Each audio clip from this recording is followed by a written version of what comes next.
Hi అండి, welcome to my channel. నేను ఈరోజు ఎంటీఆర్ గులాబ్ జామ్ మిక్స్డ్ గులాబ్ జామ్ ఎలా తయారో చూపిస్తాను. మీకు నచ్చితే లైక్ చేయండి, షేర్ చేయండి, సబ్స్క్రైబ్ చేసుకోండి.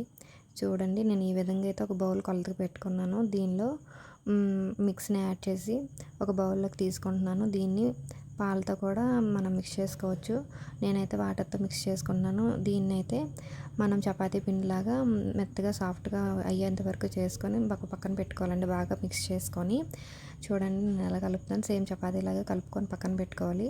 ఈలోపు స్టవ్ మీద ఒక ప్యాన్ పెట్టి దానిలో 2 కప్పులు పంచదారను మనం తీసుకోవాలండి. ఏ కప్తో అయితే గులాబ్ జామ్ మిక్స్ తీసుకున్నామో దాంతో అదే కప్తో కప్పున్నర వాటర్ని కూడా యాడ్ చేసుకోవాలి.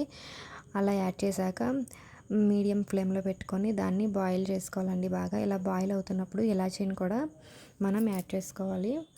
ఇది పాకం ఎలా వస్తుందని తెలుసుకోవడానికి మనం రెండు వేళ్ళ మధ్యలో ఒక చిన్న సన్నని తీగలా వస్తే చాలండి. అది పాకం రెడీ అయిపోయినట్టు. ఈ పక్కనేమో నేను ఆయిల్ పెట్టాను, వేడి చేసుకుంటున్నాను ఆయిల్ని. ఈ విధంగా హీట్ అవుతుంది ఆయిల్. ఈ పక్క నేనేమో గులాబ్ జాములు తయారు చేసుకుంటున్నాను. చూడండి, హీట్ అయింది ఆయిల్. గులాబ్ జాములను యాడ్ చేసుకుంటున్నాను. చూడండి ఏ విధంగా చేసుకుంటున్నాను. ఈ విధంగా సిమ్లోనే పెట్టుకొని చేసుకోవాలండి, లేదంటే మాడిపోతాయి వేగంగా, లోపల ఉడకవు కూడా. ఈ విధంగా చేస్తూ ఉండాలి.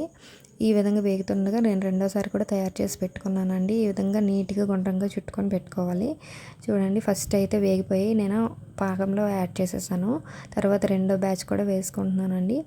ఈ విధంగా వీటిని కూడా లైట్గా మీడియం టు సిమ్ ఫ్లేమ్లోనే ఫ్రై చేసుకోవాలి, బ్రౌన్ కలర్ వచ్చేంత వరకు.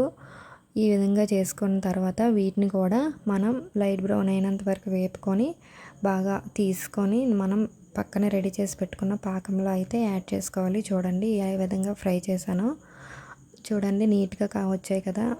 చూడండి, ఈ విధంగా అయ్యాక మనం వీటిని 2 అవర్స్ వరకు కదపకూడదండి, మూత పెట్టి పక్కన పెట్టుకోవాలి. పక్కన పెట్టుకున్న తర్వాత 2 అవర్స్ తర్వాత చూడండి ఏ విధంగా గులాబ్ జాములు రెడీ అయ్యాయో. నేనైతే ఫస్ట్ టైం చేశాను. మీకు కనుక నచ్చినట్టయితే మీరు ఈ విధంగా తయారు చేసుకోండి. నచ్చితే లైక్ చేయండి, సబ్స్క్రైబ్ చేయండి, లైక్ చేయండి. Thank you.